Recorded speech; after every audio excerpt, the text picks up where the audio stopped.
2025. Probe begins as hoodlums kill ex-Osun NURTW boss.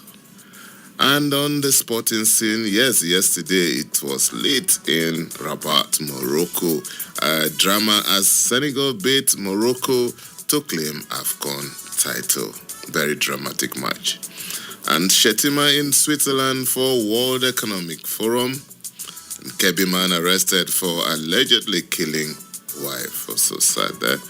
And 30 billion naira relief Oyo cries politics as Eda drags Makinde to EFCC.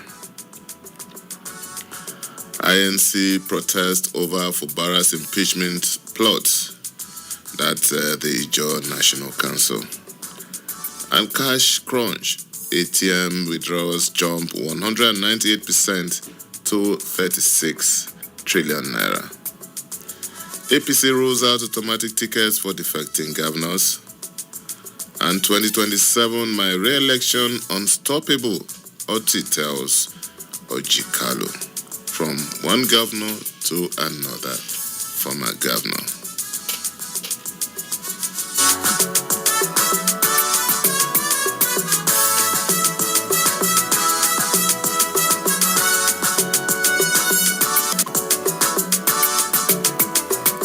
All right, we move on to the Vanguard newspaper now. 52 suspects arrested in Ekpoma for looting, vandalism. That's from the Inspector General of Police. Alleged forgery in UK property case. Federal government files criminal charge against Ezekume. Ezekume is a senior advocate of Nigeria. And 62.5% rise in electricity sector debt threatens FG's 1.2 trillion naira bond. And SEC that's set to sign MOU with police to fight against Ponzi schemes. And 246 billion naira NEDC allocation not for salaries only, budget office clarifies. And FG denies siting gold refinery in Lagos. Nigeria's oil output drops 8.3%. And 62.5% rise in electricity sector debt threatens FG's 1.2 trillion naira bond.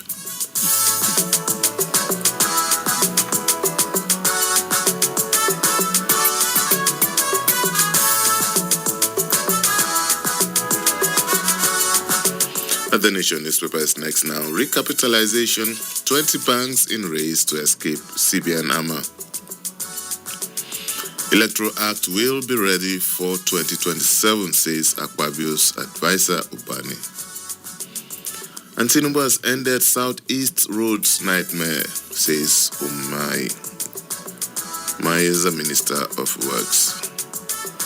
FIRS to NRC, so far so seamless.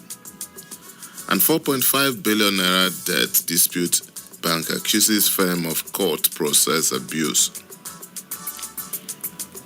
And ICPC files charges against Ezekume over ownership of Hosseini's UK house. And killer suspect of woman, 6 children in police net.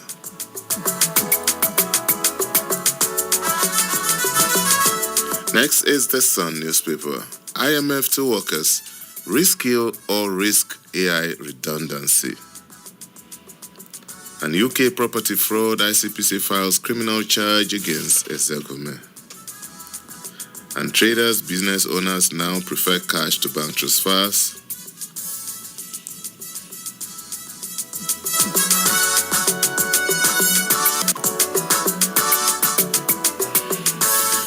The Cable newspaper is next now. Kabiru Turaki-led PDP denies asking members to pay 10,000 naira to fund party activities. Senegal beat Morocco to claim second AFCON. And 2 killed as loaded truck crashes into vehicle on Lagos Bridge.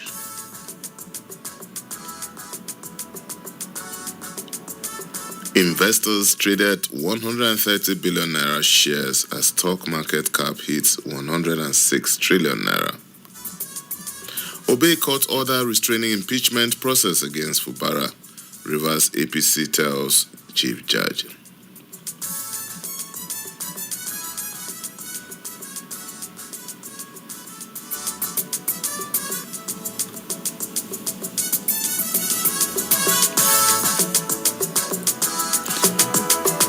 All right, we move on to this day now, and the list story here from Obasani, that's the governor of Kaduna State. With the scale of FG's projects everywhere, Kaduna will re-elect Tinubu.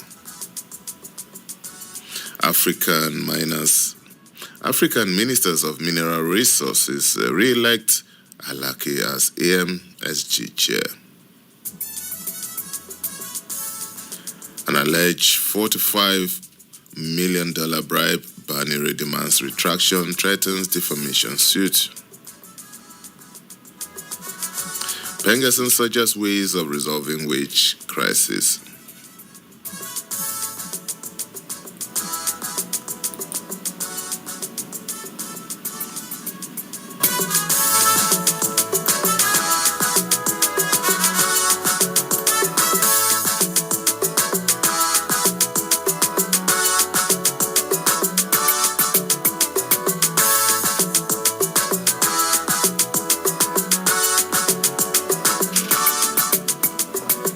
All right, we move on to the Guardian newspaper now. FG bans mining within 10 kilometers of bridges nationwide, says Umahi.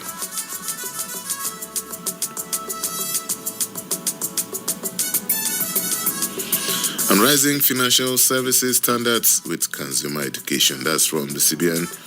Air France reaffirms long-term investment in Nigeria. Shettima arrives Switzerland for 56th World Economic Forum. NITDA reaffirms Nigeria-USA partnership on data privacy, AI, and cybersecurity. Legal hurdles, Assembly silence deepen Rivers impeachment uncertainty.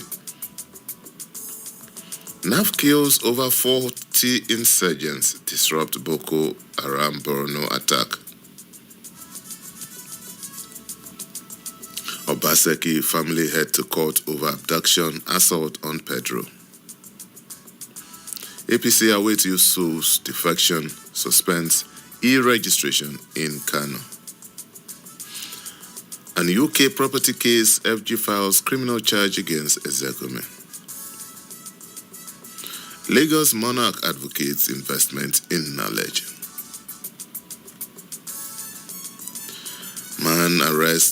Police arrest man over alleged abuse of 9-year-old daughter in Delta. NSCDC arrests 25-year-old over alleged oil well held vandalism in Delta State, and 80 militants surrender in Cross River Amnesty Program. Wanted drug lord arrested 12 years after allegedly killing NDLEA officers. Ogun Sales charge nightclub over noise pollution. Retirees hopeful as FG commits 334.54 billion naira to pension payment.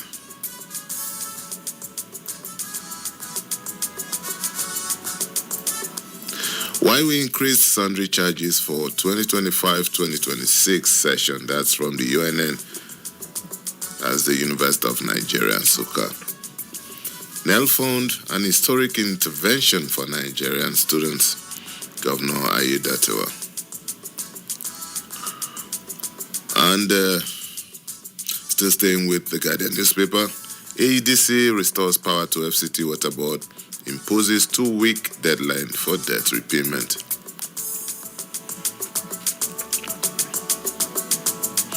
Power generation shrinks by 62% as plant operates below capacity.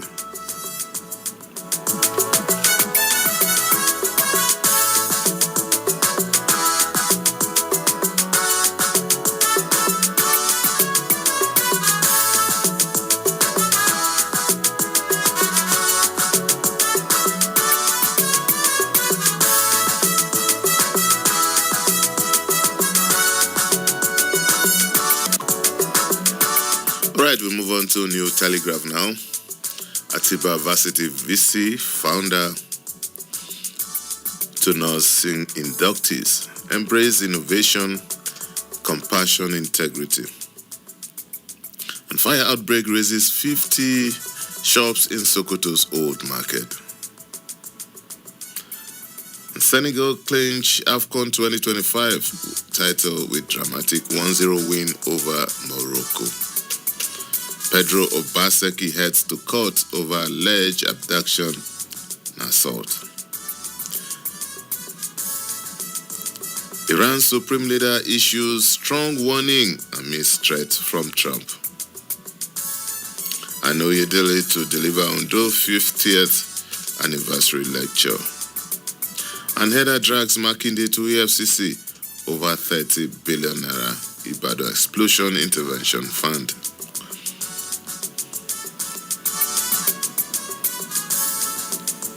And Obi Mark congratulates Eagles on bronze win. Akpabio governor pledge support for Tinubu. Tinubu eyes Dogara Musa Kuka for VP role.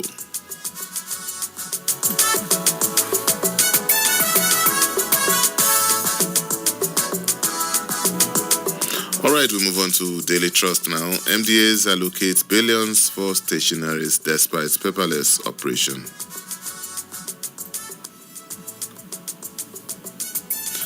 Federal government files criminal charges against Ezekume over UK property saga. And suspect who murdered 3 NDLEA officers arrested after 12 years. I'm still the governor. Fubara breaks silence on impeachment proceedings. And massive crowd in Katsina. Okay. The school driver salesman behind US airstrikes in Nigeria. New Telegraph is next now. Tinubu eyes Dogara Kuka for 2027. Okay, let's move on to the Tribune newspaper now. ADC demands clarification on US-Nigeria health MOU. Tinubu returns to Nigeria after Abu Dhabi trip. And chaotic drama as Rivers court holds Fubara's impeachment.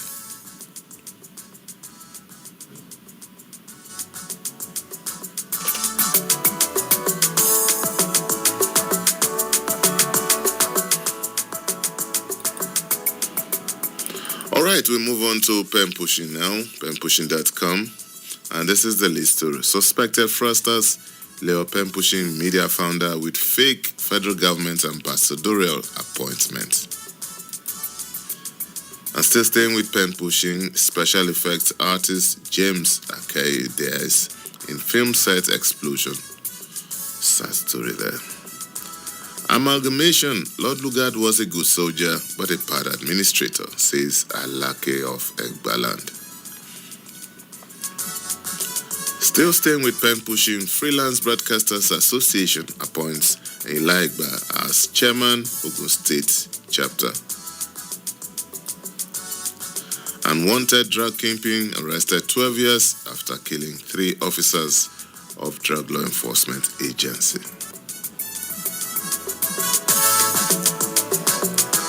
22-year-old Afro Juju singer Destiny Boy, former backup dancer for Pasuma, dies.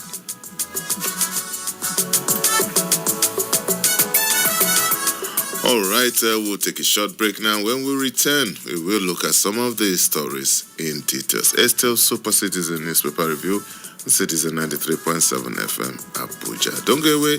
The program returns immediately.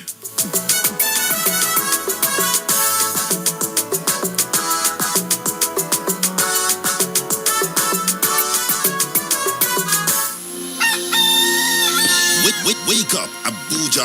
Rise and shine. Get ready to start your day on Sunrise at Citizen. Sunrise at Citizen 93.7. Join us from 5 a.m. to 12 noon as we bring you the latest news, trending topics, and the most music to kickstart your day. From politics to entertainment, sports to lifestyle, we've got you covered. Don't miss out on our interactive segments, contests, and giveaways that will keep you engaged and entertained. Start your day with a smile. So, set your alarms and wake up to the best morning show in the city. Sunrise at Citizen 93.7 FM, Abuja's go-to station for news, entertainment, and more. Sunrise at Citizen 93.7 FM, 5 a.m. to 12 noon, Monday to Friday. Let's get this day started.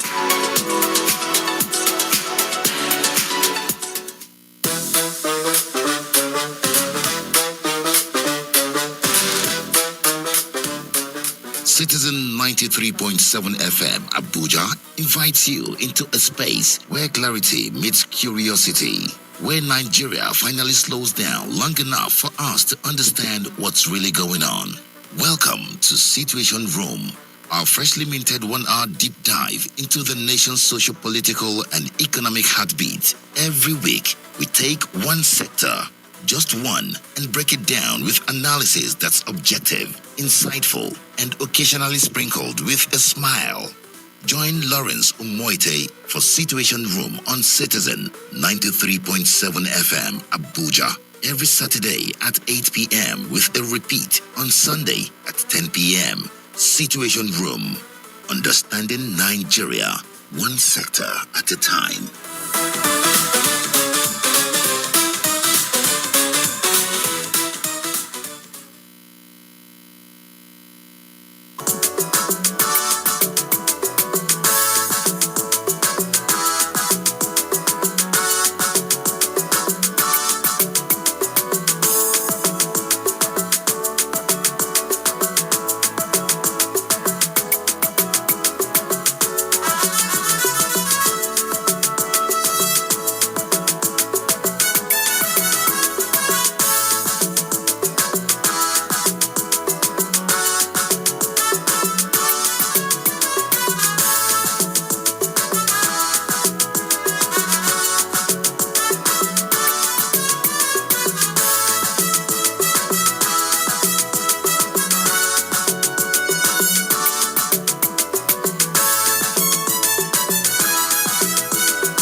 Thank you so much for staying tuned. It's still Super Citizen Newspaper Review on Citizen 93.7 FM Abuja. It's the second half of the show.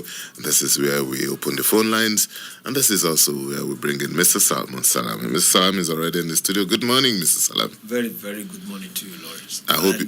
Let me say special good morning to our Super Citizen listeners. Okay, and Mr. Salami, you're looking kinky this morning. I'm sure you had a beautiful weekend.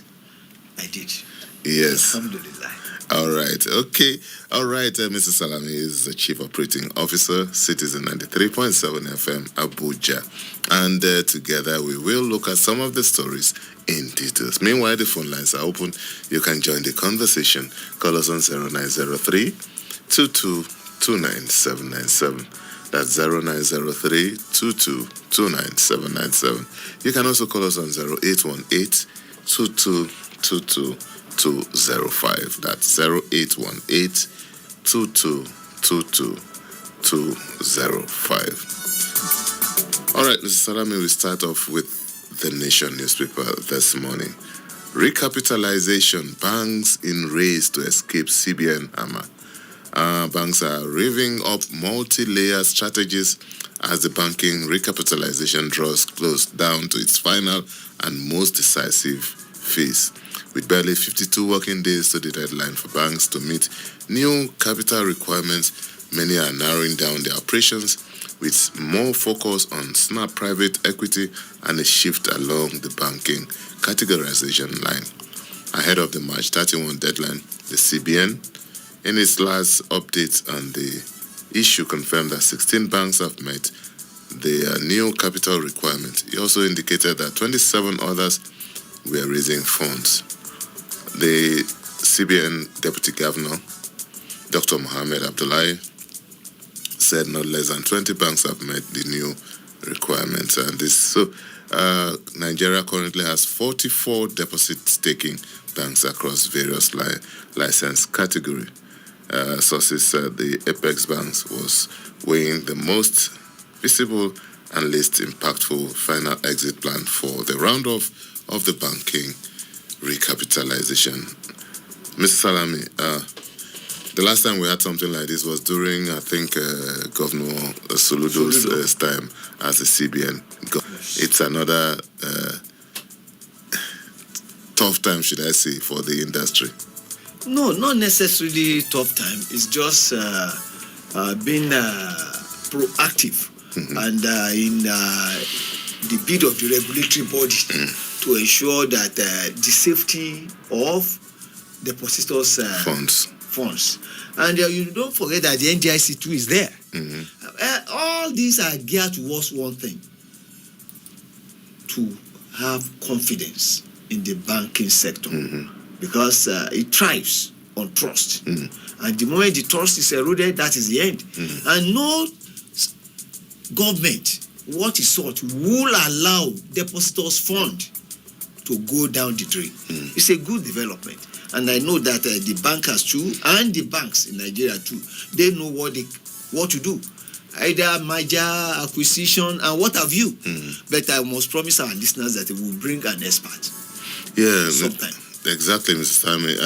You see, we know that even the creation of the result of past experiences. Remember when we used to have banks, failed banks and everything, and a lot of families lost out. A lot of people lost their fortunes. People died in the process. Of course. Businesses collapsed, and the consequences was nothing we should even think of having again. So I think that's part of it. But what I always ask is, why don't we as a nation have that habit of running a business with friends, mergers? Everyone always wants to go alone at the end of the day. And it was during the Soludo time. That's when you had the mergers. People were asking, so people could come together. There's nothing to stop some of these banks, 5, 6, 7, even 10 of them, to come together and form a strong bank. I'm sure you have heard of empire building. Haven't you? Yeah, it's common. It's common with us. You want to own it. You want to have that bragging right. He owns a bank. He's married to a bank owner. The bank owner is a member of our church. Father is the chairman. Chairman of the bank, and he can decide to do and undo instead of, because anyway, we hope that we will get there very soon. Hope. Meanwhile, the phone lines are open. You can call us 0903 2229797. You can also call us on 0818 205. Mr. Salami, from banking to politics, still staying with the Nation newspaper. Okay, just a minute. All right, okay. Electoral Act will be ready for 2027, says Akpabio's advisor Obani. Special advisor to the Senate President and Senior Advocate of Nigeria, Dr. Monday Obani, has expressed confidence that ongoing amendments to the Electoral Act would be completed in time for the 2027 general elections. He affirmed that Nigeria possesses the institutional capacity to conduct credible elections without external interference, emphasizing that political will and a strengthened legal framework are what is needed. Speaking during an interactive session with reporters, Obani noted that the proposed electoral bill is expected to be passed by the National Assembly and assented to by the President.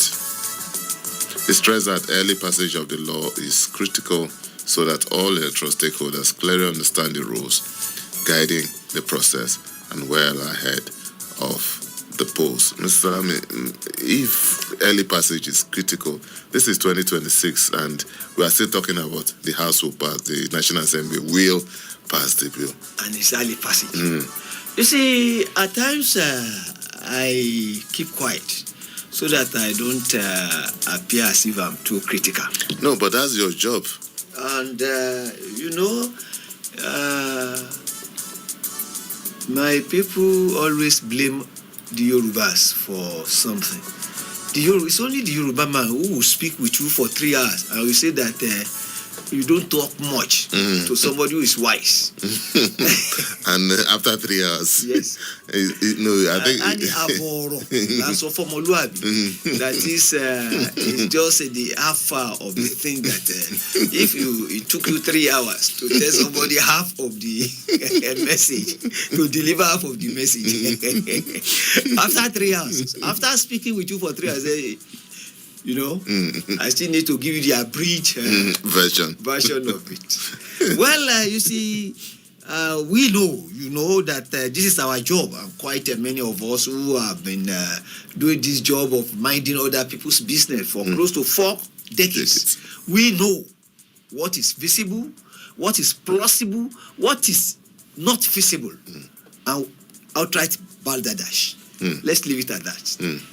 All right, let's leave it at that. But it's always instructive that as a nation, we should have learned our lessons long ago. This is not the first time we are engaging in amendment of Electoral Act. It's not the first time we are engaging in alteration of the Constitution. Must we always leave it this close to election? Because the truth be told, Mr. Salami, effective governance is taking the backseat now. Although INEC is yet to officially flag off campaigns, but we all know that campaign started immediately after the end of the 2023 election. So this year, everything is going to be on campaigns, party primaries, alignments and realignments of political interests, and so many other things. And, well, it would be a miracle if that is pulled through. But it would have been better if the amendment was done earlier and people who are dissatisfied, some people may decide to go to court, challenge some aspect of it, the court will make ruling, and at the end of the day, everybody will be on the same footing. We can't afford to be arguing over portions of Electoral Act in an election period. It's really not very tidy at the end of the day. Given the benefit of hindsight and experience, you will know that the distinguished Silk is just entertaining himself. He wants his voice heard. That's hard. All right, okay. Let's move on to the still staying with the nation. ICPC files charges against Ezekume over ownership of Oseni's UK house.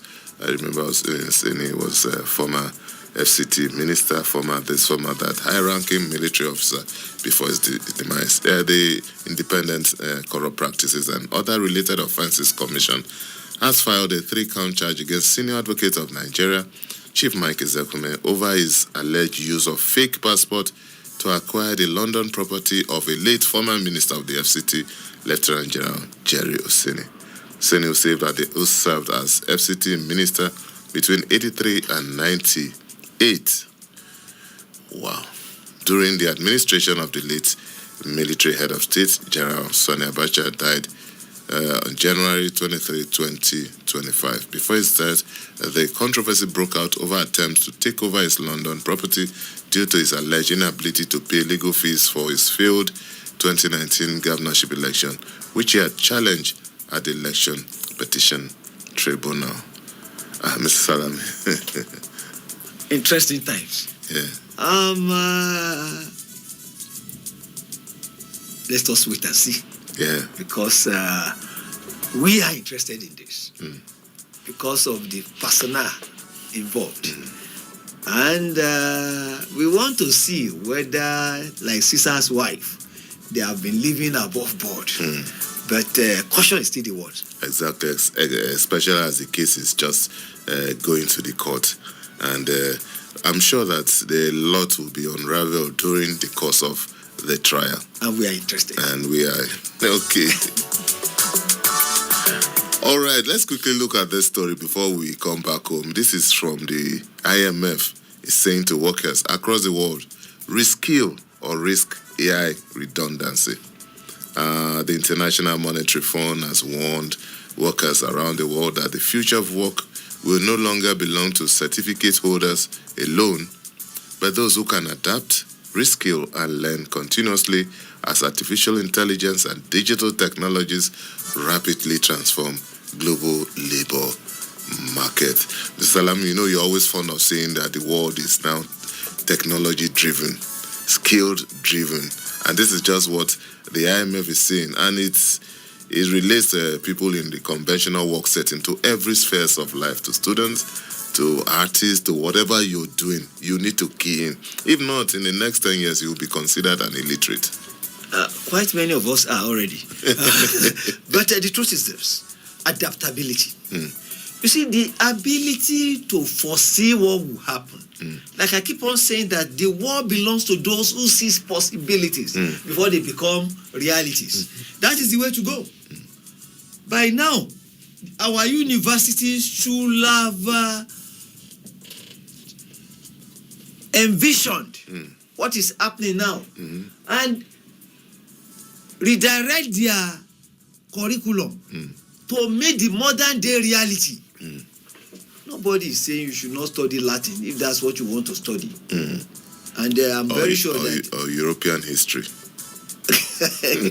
Well, you see, whether we like it or not, even the pure arts is being redefined now.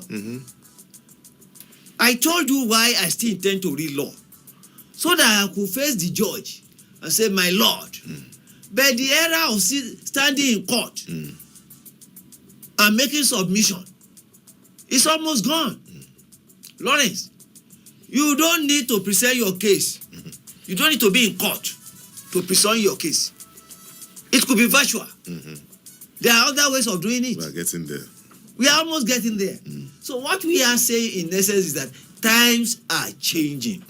You either change with the time or the time passes you by. That's all. There's really nothing to add, and the more you wait, the greater the chance that you'll be left behind, and that would be so unfortunate because the way it's going now, in every spheres of life, you cannot. In fact, I was thrilled the other day. I accompanied somebody's son with a very local, what we call mechanic workshop, and the young man there pulled out his laptop. And before you know it, he was using his laptop to check the engine of the vehicle. And I was like, whoa, it's not a big auto shop, you would say, but just a very, by the roadside there. And I was like, thumbs up, young man, you are really keen in. And that's how it should be. Well, thank God for that person. He's unlike the yesterday carpenter in our village. Even from his name. Yesterday carpenter. You know, so people should know that the technology is not just to engage in fraud. It's not for you to use it as what we call Yahoo. No, it's gone beyond that. You can make times 10 of that if you are very creative. You know what to do. Opportunities abound, and sometimes even the training, some of them are free on the internet that you can engage in and equip yourself. Whether you're still in school now, you can equip yourself so that by the time you leave school, you'll be already prepared for the world, because employers are not going to go for anything less. Employers want the best at the end of the day. Do you know that these days, when you go for job recruitment, it is not so much so your certificate. It is come and do it. Do it, let me see. Let's see. Sabi ticket, not sati ticket again. Know how. Yes. Technology driven. That is it. They give you the job, you do the job, that's all. They don't negotiate the pay. No story. Not that MSBA, Harvard, MSc, Oxford, PhD. My brother said, And it's an automobile engineer, doctorate degree. Then he takes his car to a roadside mechanic. All he'll be telling you is that see, it's diode valve. He cannot. They say, start it, let me see, let me hear the sound. That's You start it, say, raise it, or yeah, off it, or yeah, start it again. Because I have you understand what I'm saying. I do very well. I do very well. Honestly, this is not a particularly joking matter. It only shows that it's hands-on skill. And the government is ready to give you the startup packs. And Mr. Simon has a very vital point. We need to take a second look at the curriculum in our schools. That's what I've said. It's not just the universities, right from the primary school, nursery schools. Yes. We need to change the curriculum to reflect modern realities. You understand? It's not the one that you now say, okay, until you get to SS3 before you learn it. No, a lot of things should be on now, so that by the time our children get to the university, they are already at home with technology. They are already at home with the internet. They are already at home with modern day reality. So they don't start looking for what to do at the end of the day. Well, I pray we'll get there. All right, Mr. Salami, let's look at the story from the cable newspaper. Dele Alake, re-elected chairman of AMSG6 collaboration to unlock region's economic potential. Nigeria's Minister of Solid Minerals Development, Dr. Dele Alake, has been re-elected as chairman of the African Minerals Strategy Group, a forum for the continent's ministers responsible for mineral mining. Alake was first elected pioneer chairman of the group in 2024 on the sidelines of the Future Minerals Forum. His re-election was reportedly confirmed at the 2026 annual general meeting of the AMSG held alongside the FMF in Riyadh, Saudi Arabia. This is a great one to Nigeria, not just to the minister alone. I read the thing yesterday in the night, and I congratulated the Honorable Minister of Mines. And you see, Nigerians are holding their own over the world. And I've been saying it that this country can hold our own in the Committee of Nations. It's just a question of time and consistency. Some of us who know what is going on, we know that we have a government now. We have a government that is aware. We have a president who is aware. And the era of I am not aware, I think, is gone. The president should be aware because the boss stops at his desk. And the man is showing leadership. We know that by the grace of God and with the cooperation of Nigerians, because it's a teamwork. Lawrence, if you beat traffic light, is it the president? Is it the government? If you throw waste inappropriately, is it the government who will do that for you? Or you block drainage. Is it the government who will tell you that what you are doing is wrong? Or you vandalize power equipment. Is it only that? What of this Mebola, who has really dealt a blow to quite many people by removing the... You know what I'm talking about. There are some things that as citizens, we should do it right without being told. It's a collaborative thing. It's a teamwork. To make Nigeria great, all of us must do the right thing. All right, it's still Super Citizen Newspaper Review, Citizen 93.7 FM Abuja. And you can join the conversation. The lines are open 0903 2229 You can also call us on 0818 222205. Mr. Alami, this story, NDLA arrests wanted drug kingpin linked to 2014 murder of its officers. Operatives of the National Drug Law Enforcement Agency say they have arrested Lekon Jimo, a wanted drug kingpin popularly known as Kamo Kamo, 12 years after the murder of 3 NDLA officers. Femi Babafemi, spokesman of the NDLA, in a statement, said Jimo was apprehended on Friday after operatives tracked him to his hideout in Uwede town in Ogun State, following credible intelligence. The agency says 69 kilograms of skunk and a strain of cannabis were recovered from the suspect at the point of arrest. It said Jimo had been on the run since 2014 when he allegedly mobilized armed thugs who attacked operatives attempting to arrest him, leading to the death of Rabi Usman Kazare and 2 other officers.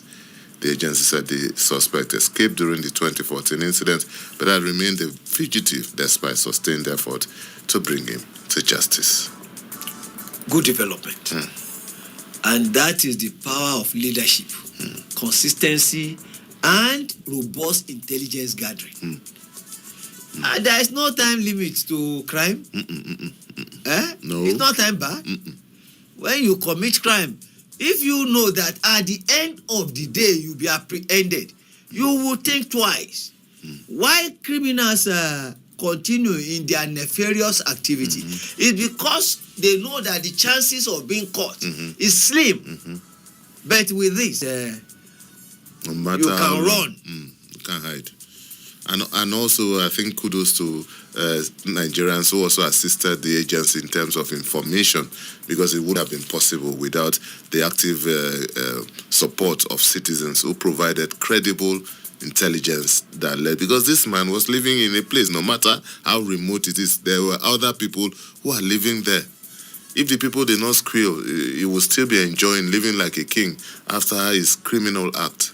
When they mention the place, unfortunately, it's from. I just didn't want to say that. Don't worry, I'm not going to hold that. Show my name. And criminals live everywhere. Exactly. So, yes. And he's not a representative of that place. Not necessarily. And there are thousands and millions of sons and daughters of that place who are doing well in their other jobs and everything. So one person, that's what I always tell people, the problem of hasty generalization is really, really not good. 1 or 2 people will do something, and before you know it, everybody from that place is like that. Even with due respect, when Jesus assembled his disciples. Of course, there was one.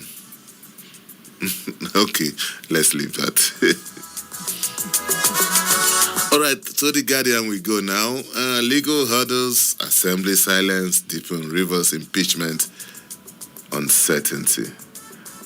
This is how the Guardian poses to the River State's political crisis appear to be entering a stalemate as legal challenges to impeachment, notices, silence from the House of Assembly, and judicial implications raised doubt over the visibility and timing of efforts to remove Governor Siminalayi Fubara from office. Against this backdrop, Fubara has projected control and normalcy, dismissing his impeachment notice as a love letter. The Assembly has remained silent days after confirming that the Chief Judge of the state received and acknowledged official correspondence conveying notices of alleged gross misconduct against Governor Fubara and his deputy, Professor Ngozi Odo. Mr. Salami, it seems as if the Rivers matter is still struggling to be on the front burner. Well, Lawrence, you see, some philosophers and those who are wise say, if you beat me once, shame on you.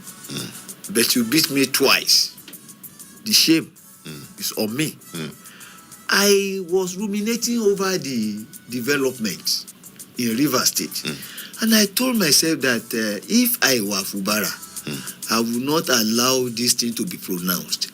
Rightly or wrongly, if it is pronounced, chances are that I don't pray you go with the winds. Chief Dapo Sarumi, the foremost politician in Lagos State, during his 80s, he said that please win the election first. Let the other man go to court. It is good. And he even told me that don't ever boycott an election. It is better you participate in that election so that whatever the outcome, at least you participated. No, somebody who did not participate in an election, can he now come and discuss the outcome? So what am I saying in effect? It is only good that Fubara learns from history. Those who are prodding him on the other time, were they able to help him?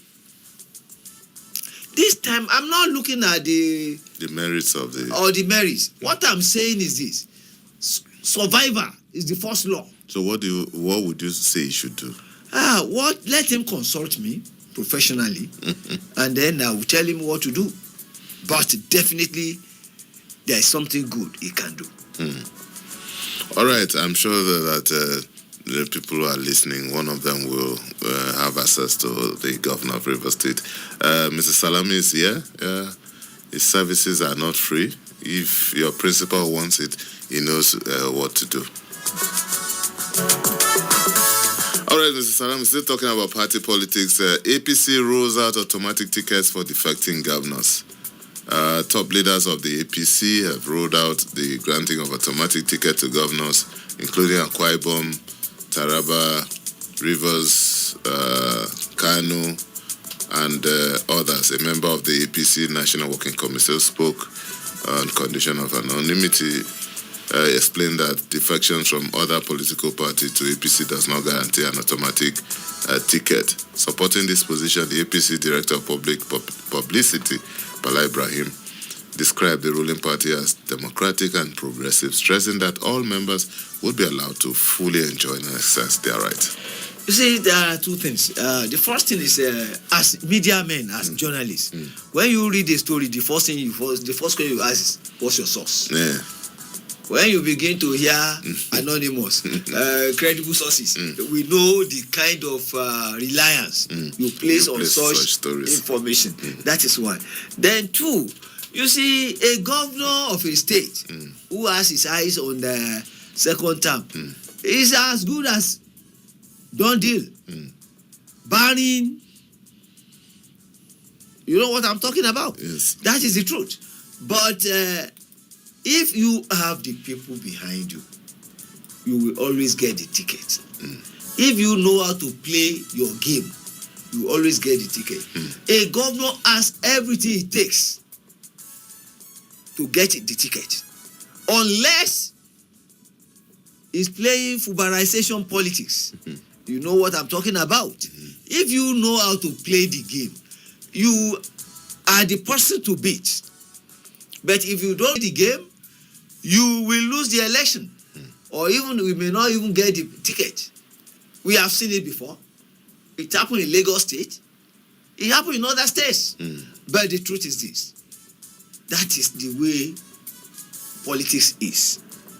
Structure, appreciating other conflicting and competing interests. It is all about interest, and it's all about balancing interest, and it is also about knowing what to do, how to do it, and when to do it. If you master the game, go to the Faculty of Politics and Department of our president. I think you should set up a postgraduate school of politics. Well, I'm sure you make a lot of impact in the society. We have a lot to do to give this country. Yes. We will write our memo. Yeah. And when you study the president very well, you will understand what we are talking about. All right, Mr. Salami, let's take this call. Hello, good morning. Hello, good morning, Lawrence. Good morning, sir. Yes, sir. My name is Damilari Akingbenu, aka Jogo Jogo. Hey, Jogo Jogo. Good morning, sir. Please go ahead. Respect to the one man army, Mr. Salami. Always nice listening to you, sir. It's a pleasure. Thank you very much, sir. May your wisdom never diminish in the mighty name of Jesus. Amen, sir. Thank you, sir. Today I don't have anything to really say, but just to comment, guys, that some of us are listening every time. Maybe soon, Lauren, we'll form a group so that you can just be meeting later. All right. Friday things. That's great. Jogo Jogo. Thank you so much for calling. Pleasure, boss. All right.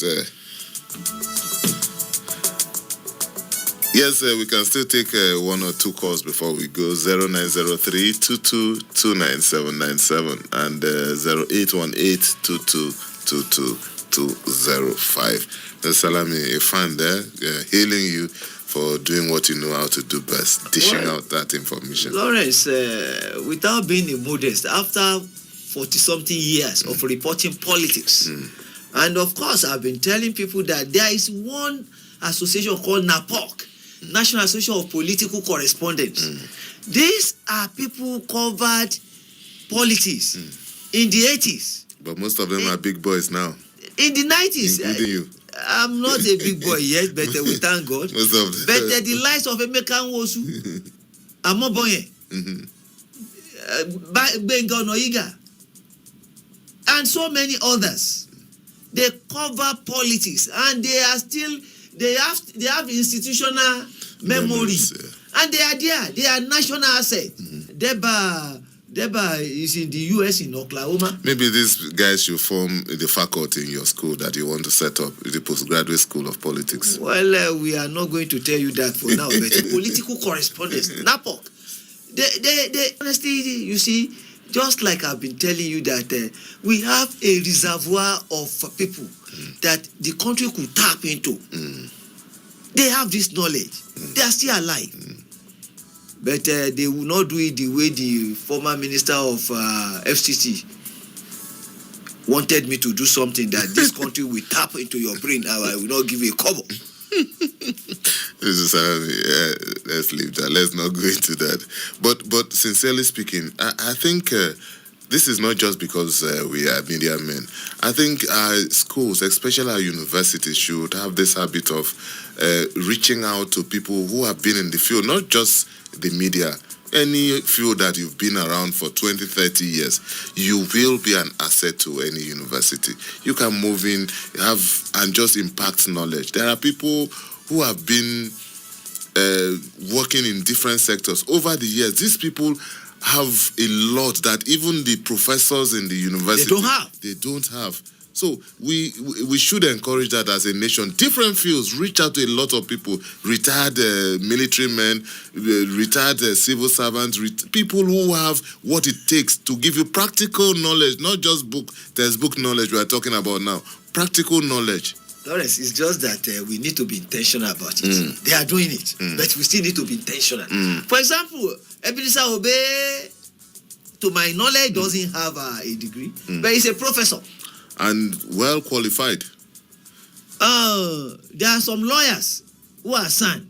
They don't have more than LLB and they are professors, and they are. And in abroad, I know that there are some professors who have supervised so many doctoral. You see, they had just a first degree. That is the way to go. You can't buy experience not in Harvard, not in any Ivy League. Experience remains the best thing or the best teacher. All right. Thank you so much, Mr. Salman Salami. Always a great pleasure to have you. It's Monday. I have to tell fans that Mr. Salami lived up to his billing as my boss on Friday. The weekend was splendid, courtesy of my boss. And I'm sure that he can, in his benevolence, he can start the Monday too with another goodie. Thank you so much, Mr. Salami, for nodding your head to that. It's always a pleasure to have you on the show. You didn't give me any choice. Good morning. All right. That's our package on the show. We return tomorrow, 7 a.m., bright and early. My name is Lawrence Umoiti. Thank you for calling. I'm sorry, Musiba, Idoto, we can't take your call. See you tomorrow.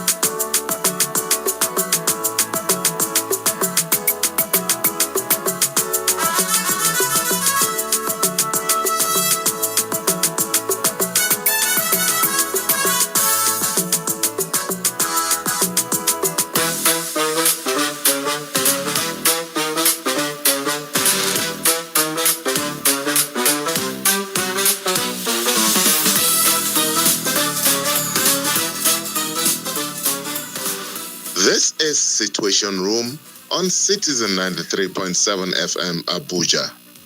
I am Lawrence Omoiti. And today the room is standing at attention. We have a special menu from the Situation Room.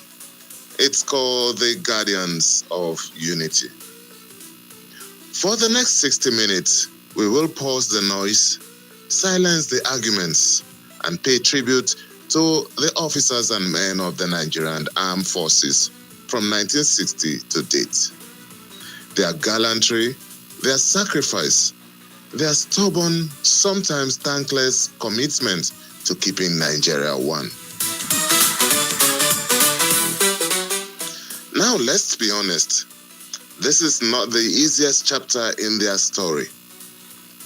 For a military that fought